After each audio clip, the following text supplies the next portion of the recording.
you're talking na pinapakita niyo pa yung SONA something ni PRRD para lang po magkaroon ng sa halip Hindi na po yung pahayag ng Pangulo. Nandito po tayo sa ating press briefing para ihayag po ang direktiba, announcements ng palasyo. Hindi po patungkol sa aking pagbablog.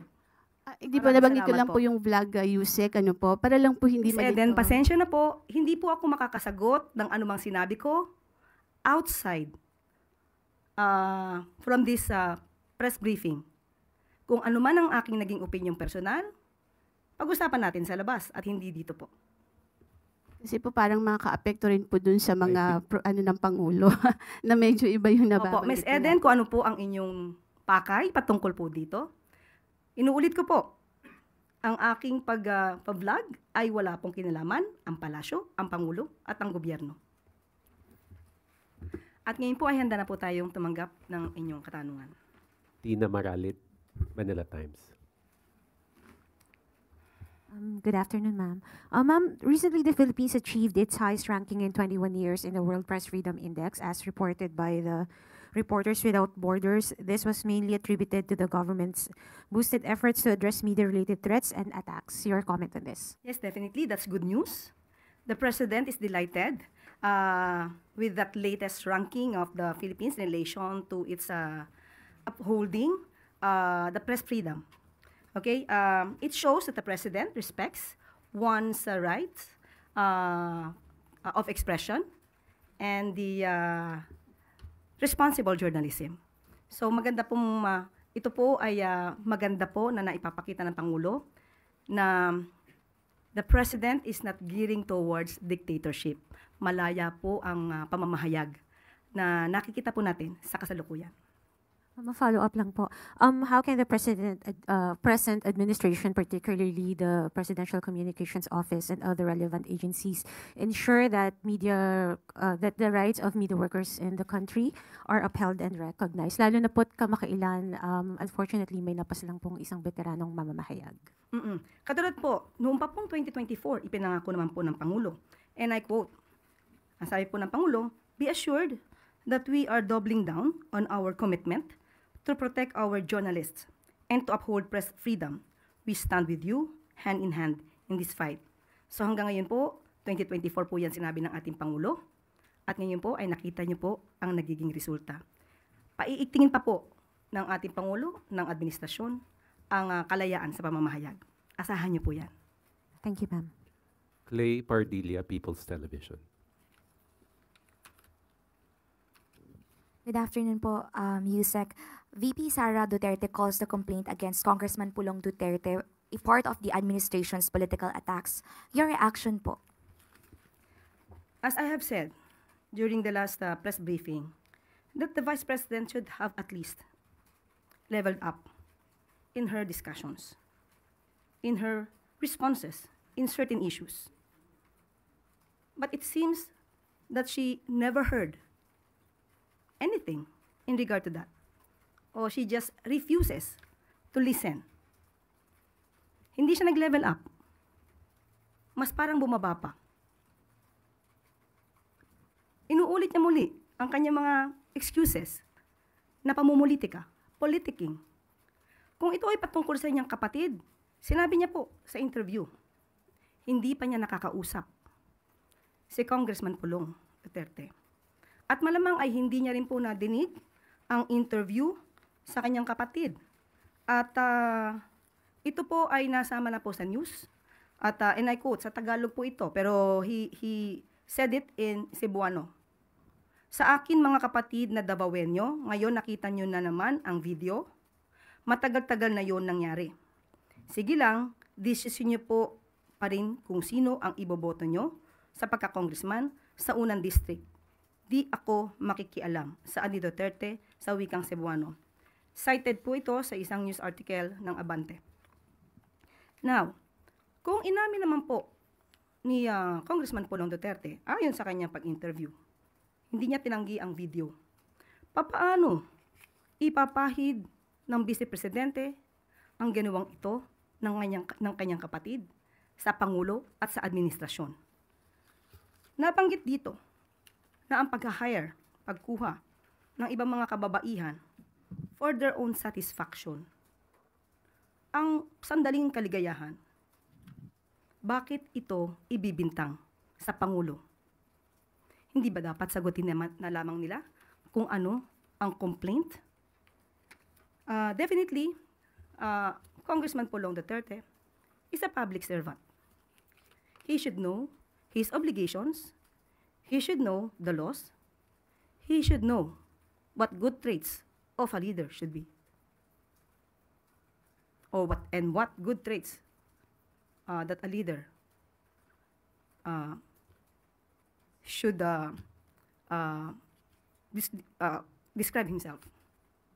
Ma'am, follow up po. How does Malacanang CVP Sara publicly defending Kong Pulong and their history of siding with figures involved in serious crimes like Pastor Kibuloy, who's facing sexual abuse and human trafficking charges? Yun na po ang nangyayari. Ganyan po ang nangyayari kapag ka po kakampi, kaibigan, parang gustong agad ipawalang sala at kailangang ibato ang kasalanan sa pamumulitika. I just would like to remind you of one of the episodes of Gikan sa Masa Q&A. That's, if I'm not mistaken, that's March 10, 2024.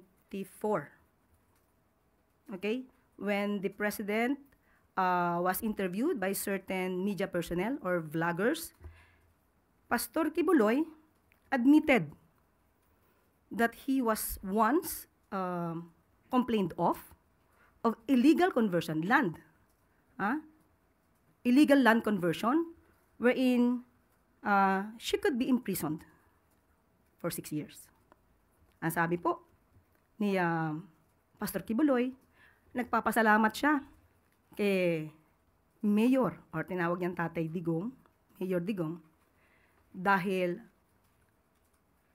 si Mayor Digong ang lumakad. Pinuntahan ang dapat puntahan. So ano po ba ang nangyayari kapag ganito po ang sinasabi? So, kung dapat may managot po dito sa ginawa po ni Congressman Pulong, since kanya naman pong hindi idininay, kanya pong inamin ang video, lumalabas sa kanyang interview, di dapat managot ang dapat managot. Tina Panganiban Perez, GMA News.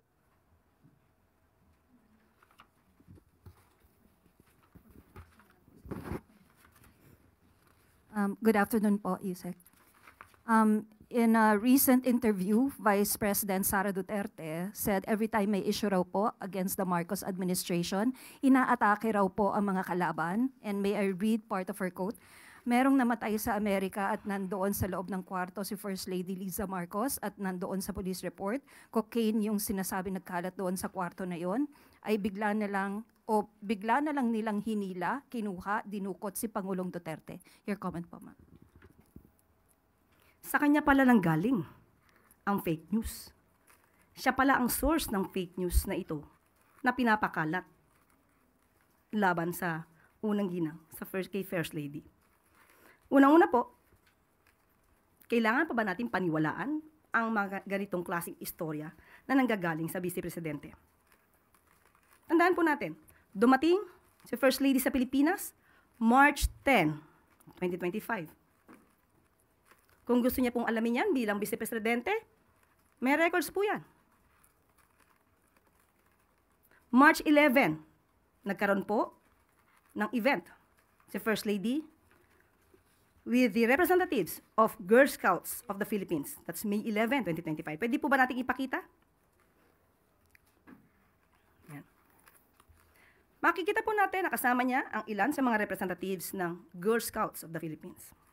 Nandiyan po si Dr. Cristina Lim Yuson, National President, Mrs. Teresita Gonzalez, GSP Central Board Member, at si Mrs. Rosaline Davadilla, National Executive Director. March 11 po, nang naaresto or dinala ang dating Pangulong Duterte sa ICC. Papaano po ito maiko-correlate kay First Lady? Samantalang March 11, nandito na siya sa Pilipinas, kasama ang sinabi po natin mga representatives ng Girl Scouts of the Philippines. Ito po, ang sinabi ni VP Sara, ay walang paggalang sa pamunuan, sa organisasyon ng Girl Scouts of the Philippines. Pinapalabas niya na ang event na to ay hindi nangyari. Bilang Vice Presidente, hindi po ba dapat inalam niya muna kung itong mga taong pong itong nabanggit ko from the Girl Scouts of the Philippines ay totoong nagkaroon ng meeting sa ating First Lady? So, tanong natin, dapat pa bang paniwalaan ang mga sinasabi ni Vice Presidente kung sa kanya naman pala nanggagaling ang mga fake news at disinformation na ito? Ma'am, the Vice President was also asked about the alleged increasing or intensifying drug problem in the country. Your assessment po, ano po yung assessment? Increasing drugs? Opo, drug cases? problem. Okay. Unang-una po ay nadinig natin ang kanyang sinabi. Ang tanong lang natin, doon sa reporter, saan po kaya niya nakuha yung kanyang datos para sabihing lumalala ang problema ng illegal na droga sa bansa? Maaari po ba nating ipakita ang mga naging accomplishments ng PIDEA at ng PNP?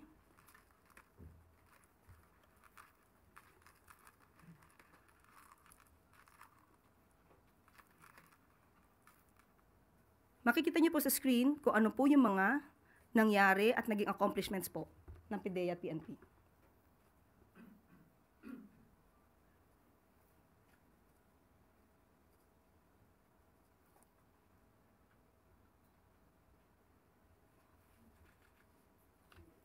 So, saan po kaya nanggagaling ang datos na itinatanong kay VP Sara? Hindi po totoo na lumalala. Mas marami pong accomplishments ang ating ang administrasyon po ni Pangulong Marcos Jr. Sa katunayan, from July 1, 2022 to December 30, 2024, 94,050 anti-illegal drug operations had been conducted, which resulted in the arrest of 127,155 drug personalities and seizure of 52.49 billion pesos of illegal drugs. Ma'am, last na po from my end. May quote din po si VP about you po. Ang sabi po niya, sumasagot lang naman ako sa kanya. Hindi ako tao na kilala na unang nakikipag-away. Lagi ako ay sumasagot lang. Sinagot ko na yan dati. Garbage in, garbage out. Pumapasok sa kanya basura. Lumalabas sa kanya basura. Your comment po. Okay. Nung sinabi niyang garbage in, garbage out, ang pinatutukulan po doon na tanong ay patungkol sa pag-iimbestiga. Kautusan po ng Pangulo na magkaroon ng pag-iimbestiga sa nagiging problema ng mga consumers dito sa Prime Water na alam naman natin na pag-aari ng mga bilyar. Ang ibig niya bang sabihin na basura ay yung pag-uutos na paimbestigahan ang Prime Water? Sa mga kababayan nating mga consumers ng Prime Water, ganito po ba dapat natin ituring ang kautusan ng Pangulo na basura or walang kwenta, walang saysay? Kaya nung sinabi sa atin ng Pangulo na ipag-uutos niya ang pag-iimbestiga at ito naman ay aking ipinahayag sa inyo, basura ba ang pag-uutos na yun ng Pangulo? Marahil sa kanya ay walang kwenta ito. Dahil, tandaan natin, hindi niya siguro alam kung ano ang mga reklamo nationwide na ng mga consumers ng Prime Waters. At dahil siguro involved ang pamilya Villar, at ang sabi niya, ang tunay na kaibigan ay walang iwanan. Marahil ito rin po siguro ang dahilan kung bakit hindi naman agad nagkaroon ng pag-iimbestiga sa mga hinaing ng mga consumers ng Prime Water sa panahon po ni dating Pangulong Duterte. Rich Bon Quevedo, Daily Tribune. Good afternoon po, Yusek. Recent incidents of road rage got the attention of the President and reacted to it. Now po, devastating accidents happened and particularly po yung multiple vehicle collision sa SCTEX and yesterday po sa NAIA Terminal 1. Now, the Department of Transportation po is very quick in their responses and kita po natin yun. My question po is there a particular reaction po ba coming from President Marcos? Opo, of course, kinakalungkot po ang mga nangyari. Lalo po may mga buhay po na nawala. May mga kababayan din po tayo nasaktan. Hindi magandang balita po ang ganitong klaseng aksidente. At dahil sa pag-uutos po ng Pangulo, na mabigyan agad ng hustisya ang mga pamilya na nasawi. Umaksyon po agad si Transportation Secretary Vince Dizon. At siya po ay nagbabala at nagbigay na rin po ng agarang pag-uutos patungkol po sa regular and mandatory drug test for public utility vehicle drivers. Effective immediately. Napakaganda pong kautusan po yan. At yan din po ang direktiba po ng Pangulo para po maiwasan kung ano man po ang maaari pang mangyari na aksidente. At dapat po ang mga motorista at ang mga commuters din po natin ay mag-ingat po sa pang-araw-araw nilang pamamasada at pagsakay sa ating mga PUVs. Follow up lang po, ma'am. Earlier po sinabi rin po ni Secretary Dizon na, and I quote po, the people do not feel safe on our streets and that President Marcos has directed him to fix it. May details po ba on added directives coming from the President? Yun po, maliban po sa sinabi natin ay magkakaroon po ng pag-aaral at alam po natin ay ipapatupad ito ng reduction of driving hours for public utility bus drivers. Dapat pag-aralan po ito. Kasi tandaan po natin, kapag sobra po ang oras ng pagdadrive ng isang driver, maaari po ito makaapekto sa kanyang kapasidad na mag-drive ng maayos at titignan po nila kung anong oras ang nararapat. At kung kayo naman po ay magdadrive, kung 6 na oras kayo nagdadrive, siguro mas maganda po yung nung gabi na yon bago kayo mag-drive, wag na po kayo magpuyat o uminom. Alalahanin po natin na sa kamay din po ninyo ang safety ng mga passengers, mga commuters, mga pedestrians. Thank you po, Yusek. Follow-up, Pia Gutierrez, ABS-CBN. Follow-up lang po dun sa pag-aaral dun sa reduction of driving hours. Sa pag-aaral po ba na ito, titignan din yung posibleng economic implications naman pagdating sa mga drivers? Opo, ang nasabi po ni Secretary Vince ay mukhang bababa ito from 6 hours to 4 hours. Hindi pa lang po natin alam kung ito po ngayon ay final na. Pero tama po ang inyong suggestion, Ms. Pia. Siyempre po kapag po nagbawas ang oras, bawas din po ang kita ng drivers. Kaya mas maganda pong masusing pag-aralan to para sa mga drivers at para na rin sa mga commuters at passengers. Christian Yosores, Radyo 630. Magandang hapon, Yusek. Can you confirm lang po yung report na nagpatawag daw po ng spiritual at planning session si Pangulo sa mga cabinet officials nitong Sabado? Ano pong napag-usapan at nailatag na plano sa session? Well, maganda po kasi nagkakaroon din po ng mga pagsasama-sama ang Pangulo at ang kanyang mga cabinet secretaries. Opo, nagpatawag po noong Sabado at of course, nabigyan sila ng spiritual guidance para sa kanilang pagtatrabaho, hindi lang para pang bilang isang public servant, kundi para bilang isang individual. At hindi makakalimutan ni Secretary Sani Angara ang sinabi ng Pangulo. And I quote, "Walang tulong o pabor ang masyadong maliit para sa publiko at para sa isang kalihim ng departamento. God is in the details." End quote. So maganda po ang nangyari pong ito dahil unang-una po very light moment naman po ang nangyari at may paggagabay po spiritually. One follow-up lang, ma'am. Pero meron po bang ibinilin or specific instruction si President sa mga cabinet officials, lalo na po ngayon na we're halfway na po ng administration? Unang-una, hindi po siya kasi cabinet meeting. Of course, pag-uusapan kung paano ba maipapatupad ang anong dapat ipatupad para sa taong bayan. Pero aside from that, it's more on spiritual guidance ang nangyari po. Tuesday New DZBB. Hello ma'am, pwede pong maitanong ko sino po yung spiritual personality na nag-conduct sa kanila ng spiritual guidance? Dumating po si Father Tito Kaluwag. Opo. And how long po yung duration ng spiritual guidance? Sa ngayon po, wala po akong detalye kung gaano katagal ang nangyari pong spiritual session. Eden Santos, Net 25.